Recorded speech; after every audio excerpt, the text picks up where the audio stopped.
pengganggu. Hari ini, Stella merasakan kebahagiaan berkali-kali lipat. Dia tidak menyangka jika pria yang kini sedang menyetir di sampingnya ternyata memiliki hati. Awal pertemuan, Stella seperti melihat seorang iblis berwajah sempurna karena sikap pria itu yang benar-benar brengsek. Namun di balik kemalangannya, Stella merasa beruntung karena dengan itu dia bisa menyelamatkan ibu dari penyakit mematikan. Meski tidak sepenuhnya pulih, paling tidak Stella masih bisa bersama dengan ibu sampai beberapa tahun ke depan. Bukannya Stella bersyukur karena mengalami musibah sebab diperkosa oleh Saka, tapi hal ini yang membuat dia tidak dapat berkata apa-apa. Mungkin memang benar, terkadang bantuan itu datang dari sebuah musibah karena saat ini dia merasakan hal itu. Tuan, panggil Stella yang menatap ke arah Saka yang masih sibuk menyetir. Hanya delman simpul yang keluar dari bibir pria itu. Dan dia tidak menoleh sedikit pun ke arah Stella. Terima kasih banyak, Tuan. Saya tidak tahu bagaimana cara untuk membalas kebaikan Anda, ucap Stella sambil menunduk dan melin-melin jarinya. Saka belum memberikan jawaban. Dia hanya diam, masih memikirkan jawaban apa yang tepat untuk ucapan Stella. Kamu yakin ingin berterima kasih? Tanya Saka. Tatapannya masih tetap lurus ke depan, tidak menoleh pada wanita cantik di sampingnya. Mendengar penawaran itu, Stella menganggukkan kepalanya dengan cepat. Melihat ibu sudah mulai sembuh dan sehat, membuat Stella ingin sekali membalas semua hal yang dilakukan Saka. Iya, Tuan, katakan saja, ucapnya tak kalah cepat dari anggukan kepalanya. Rasa senang ini membuat Stella tidak berhenti tersenyum. Dia menatap Saka menunggu jawaban yang dia inginkan. Saya mau... Saka menjeda sebentar, lalu memutar setir mobilnya ke kiri untuk memasuki basement parkir apartemen. Cukup, jangan khianati saya. Ucapan itu menimbulkan kebingungan di kepala Stella. Memangnya berkhianat yang seperti apa? Memangnya ada hubungan apa antara mereka? Bukannya mereka berhubungan karena saling butuhkan? Ingin sekali Stella menanyakan hal itu, tapi dia takut Saka marah. Perasaan ini cukup menyeramkan ketika mode unmute-nya sedang aktif. Jika sampai ketahuan, Saka menarik nafasnya dengan kasar. Kamu tahu konsekuensinya apa? Stella mengangguk kaku. Kemarin Saka sudah menjelaskan hal itu. Jika dia berkhianat, maka Saka akan memastikan dirinya menderita. Pria itu melirik Saka sekilas, lalu dia tersenyum tipis. Ternyata dia gampang juga diancam. Ini membuat Saka semakin senang.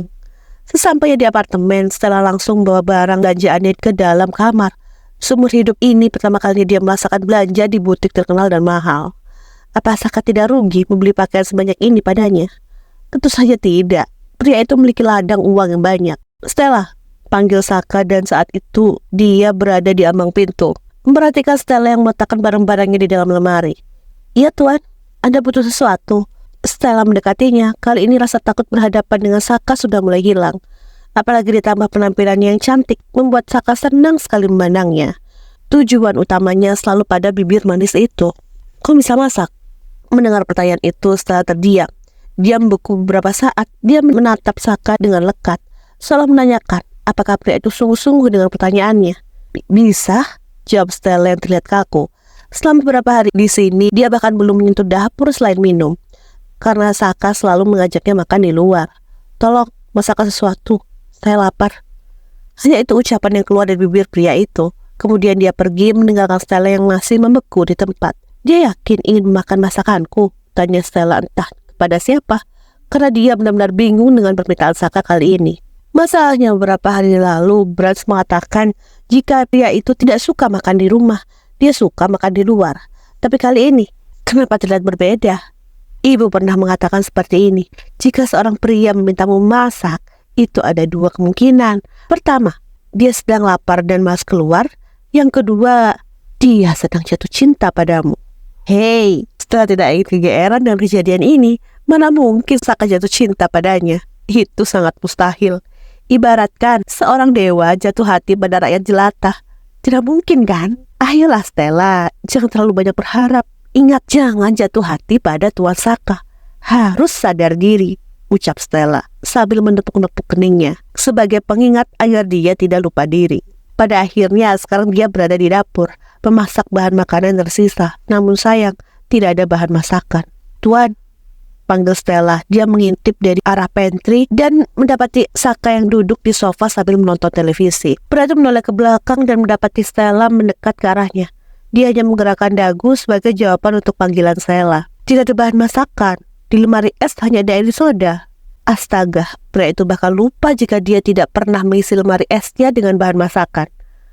Aku lupa. Gumamnya lalu meraih ponsel dan mengetikkan pesan ada seseorang. "Kemari," ucap pria itu mengulurkan tangannya pada Stella. Meski bingung, Stella tetap menurut. Dia mendekat dan saat yang sama pria itu menarik tangan Stella untuk duduk di sampingnya. "Kamu ingin masak apa?" tanyanya tanpa menatap Stella yang sedang gugup setengah mati. Semua sikap pria ini sangat panis, sampai membuat dia tidak karuan. Tapi Stella mengingatkan dirinya agar tidak jatuh cinta pada Saka. Sepertinya aku ingin memasak ayam keju." Kening Saka mengerut. Dia bahkan belum pernah mencoba menu itu, meski dia sering mendengarnya. Tiba-tiba Saka menyodorkan ponselnya ke arah Stella, sampai membuat wanita itu kebingungan sendiri. Perlu dicatat, jarak antara mereka benar-benar tipis, persis seperti sepasang kekasih yang bermesraan. Tidak ada lagi rasa canggung, apalagi gugup. Stella sudah membiasakan diri. "Saya tidak tahu benda apa yang kamu butuhkan. Ketikkan dan kirim pada Franz."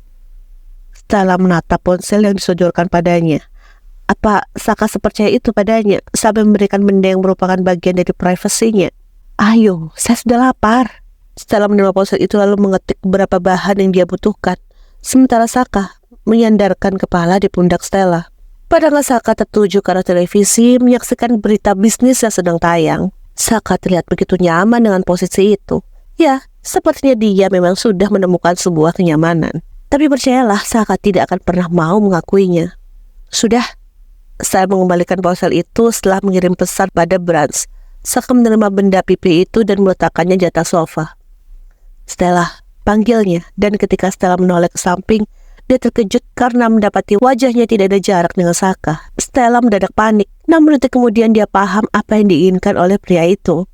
Karena detik kemudian Saka langsung melumat bibir Stella. Ciuman itu berlanjut, semakin intens, sampai Stella membalasnya. Kini tangan Saka tidak tinggal diam. Dia mengusap punggung Stella dan mencari resleting dari dress yang dia pakai. Dress itu terbuka, namun dia belum mau melepaskan ciumannya. Satu tangannya bergerak menurunkan dress hingga mengekspos pundak Stella yang putih dan mulus. Lalu Saka melepas ciumannya. Pemanasan sebentar sebelum bahannya sampai. Ya, Stella sudah memahami hal itu. Dia sudah paham maksud Saka yang menginginkan dirinya seperti ucapan pria itu tadi pagi. Tiba-tiba, ting tong, bel berbunyi yang langsung menghentikan permainan Saka.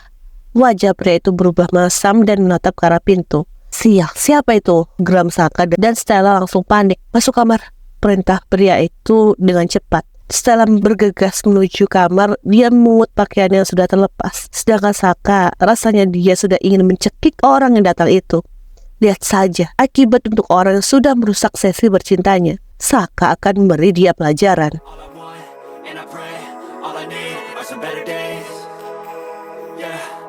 All I need are some better days, 'cause all I want, and I pray, I believe in the better days.